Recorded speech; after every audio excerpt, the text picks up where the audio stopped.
স্কুলে যাওয়ার পথে দুষ্কৃতীদের গুলিতে মৃত্যু হলো এক শিক্ষকের। শুক্রবার সকালে ইসলামপুরের মাদারীপুর এলাকায় ঘটনাটি ঘটেছে। মৃত ওই শিক্ষকের নাম নজরুল ইসলাম। তিনি রামগঞ্জের রাম ভীম প্রাথমিক বিদ্যালয়ের শিক্ষক বলেই জানা গেছে। স্থানীয় সূত্রে জানা যায়, প্রতিদিনের মতো এদিনও স্কুলে যাওয়ার উদ্দেশ্যে বাড়ি থেকে বেরিয়েছিলেন নজরুলবাবু।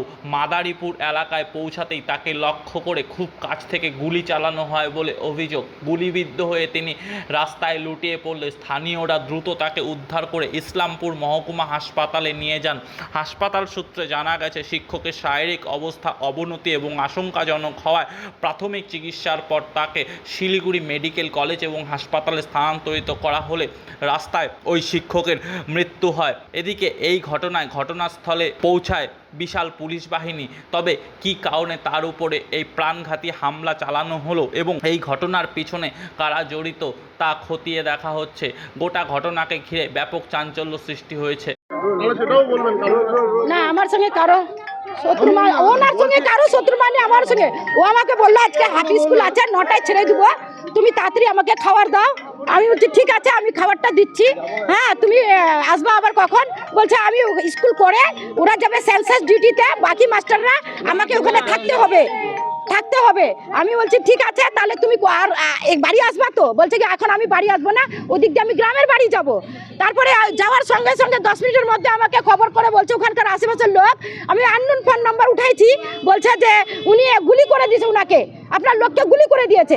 তারপরে বিশ্বাস হচ্ছে না। তারপরে আমার হাজবেন্ড বলছে আমাকে গুলি করে দিয়েছে। আমি বলছি হাজবেন্ড কি কিছু বললো যে কাকে গুলি করতে না করছে? ওটা তো ওই গাড়ি বাইক নিয়ে তো উল্টেই পড়ে গেছে, কাকে দেখবে? নাকি বাইকে পিছু করে কি গুলি করেছে? ওটা এখন ও সুস্থ না হলে আমাকে কেমন করে বলবে? একাই ছিল? উনি একাই ছিল বাইকে। কারোর সাথে কোনো শত্রুতা? আমি তো বলতে পারছি না, উনি তো মাটির মানুষ, উনি তো কারোর সঙ্গে কোনো ঝামেলা নাই। কোন স্কুলের শিক্ষক আপনার? রামগঞ্জ রাজা ভীম এপি স্কুলের টিচার, হেড টিচার।